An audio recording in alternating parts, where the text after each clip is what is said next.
Hi, hello everyone. This is Chakit from VAC Global Education. In this video, I am going to cover कहाँ पर आपका कितना कितना पैसा खर्च होता है when you plan to study in Canada. So we are going to take it step by step. So watch this video till the end so that you would be able to know entirely आपका कितना पैसा खर्च होने वाला है when you will be planning to study in Canada. ये बहुत सारे बच्चों के क्वेश्चंस होता है जो लोग कनाडा के लिए प्लान कर रहे हैं, पेरेंट्स स्पेशली उनको फाइनेंसेस अरेंज करने होते हैं, कैसे वो एजुकेशन लोन ले सकते हैं.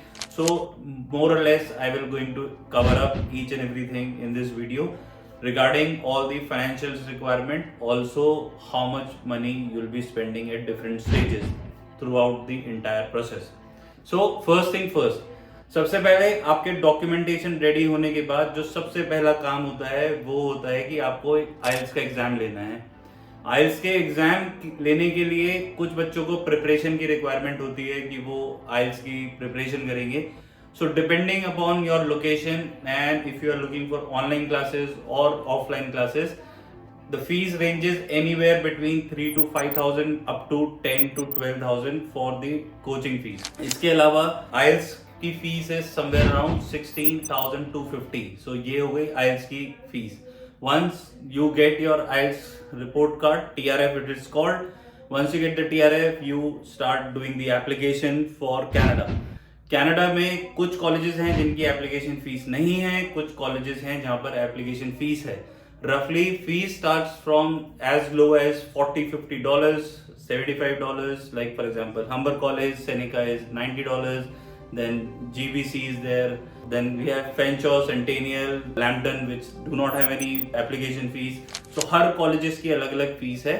सो if you are making, for example, 3 application, I consider $100 an average fees. So you will be spending for 3 application at approximately $300, which would be roughly around 18,000 rupees, 19,000 rupees. After this, you will be paying, once your offer letter comes, then you will be paying your minimum tuition deposit. अब minimum tuition deposit होता है अपनी seat secure करने के लिए. जैसे ही आपको unconditional offer letter मिलता है, then you will be paying fees for your seat securement. तो आपकी सीट सिक्योर करने के लिए फॉर एग्जाम्पल कॉनेस्टोगा कॉलेज है जिसकी $100 है एप्लीकेशन फीस, उस पे आपको मिनिमम डिपॉजिट जो पे करना पड़ता है दैट इज $1,500. $1,500 पे करने के बाद फिर आपको बाकी टाइम मिलता है कि you will be able to pay your remaining tuition fees. So जो कनाडा में जो ट्यूशन फीस है that is anywhere between 14,000 Canadian dollars up to 20-25,000 Canadian dollars. तो अगर मैं रफली एवरेज लेके चलूं तो वो 12 लाख रुपए के आसपास होगा एवरेज इन फीस, 11-12 लाख रुपए. प्लस इसके साथ साथ लिविंग एक्सपेंसेस होंगे. लिविंग एक्सपेंसेस होंगे आपके in the form of GIC. ये वाला टॉपिक हमने और वीडियोस में भी कवर किया हुआ है, तो जब आप हमारे चैनल को सब्सक्राइब करेंगे you will start getting regular updates about different topics we cover regarding study in Canada. तो GIC का जो अमाउंट होता है वो होता है $10,200 for Scotia bank, $10,150 for CIBC, for RBC is $10,250. So depending which bank you are going for उसके हिसाब से. तो ये वाला रफली अमाउंट होता है 6.5 लाख रुपए के आसपास. सो ये हो गया. इसके बाद you need to get your medical done. आपका मेडिकल होगा जो कि 7 से 8 हजार रुपए के बीच में होता है depending upon location to location. उसके बाद आपकी होती है visa fees. So visa fees is $235 as of yet, which gets split into 2 payments. So 150 is the visa fees and $85 is your biometric fees. तो ये होता है आपका बायोमेट्रिक का पैसा जो कि 10 years के लिए वैलिड होता है. So let's suppose God forbid if your visa get rejected and you need to refile, so you will be only paying $150 for the next time, not the entire $235. फिर इसके बाद जो आपका खर्चा होगा वो होगा आपकी शॉपिंग, लैपटॉप और आपकी ट्रैवल टिकट्स. एंड देन जो आपने GIC का पैसा पे किया है वो आपको कनाडा जाने के बाद आपको वहां से इंस्टॉलमेंट में मिलना स्टार्ट हो जाता है.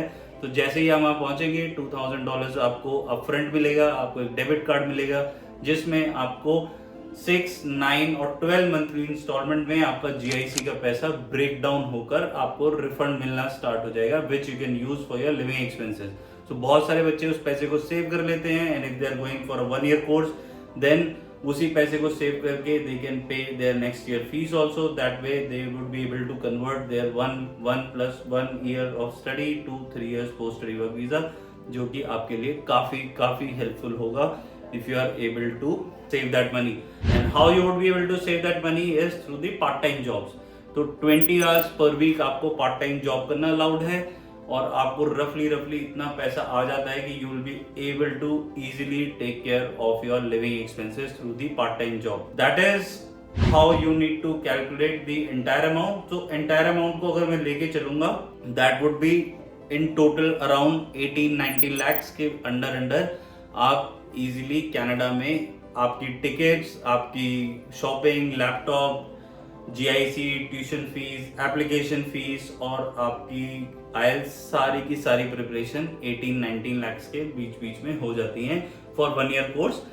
And I have just explained you how you will be able to save your GIC through part-time job, and then you can use that money to pay your second year tuition fees also if you get the part-time job, which are easily available for the English speaking students. तो ये बहुत जरूरी है कि that is the whole reason कि ये लोग English check करते हैं. आपकी IELTS से ही शुरुआत होती है. आपकी इंग्लिश स्ट्रॉन्ग है, आपको जॉब लगना इजी होगा. And once you have the job, then I don't think there will be any trouble. And that is the whole purpose of going to a country like Canada, where jobs are in plenty and you would be able to secure your future. So that's all for today's video. And if you have liked this video, then hit the like button, share it with your friends and family, and subscribe to VAC, and we shall see you in our next video. Till then, you guys take care of yourself. Bye bye.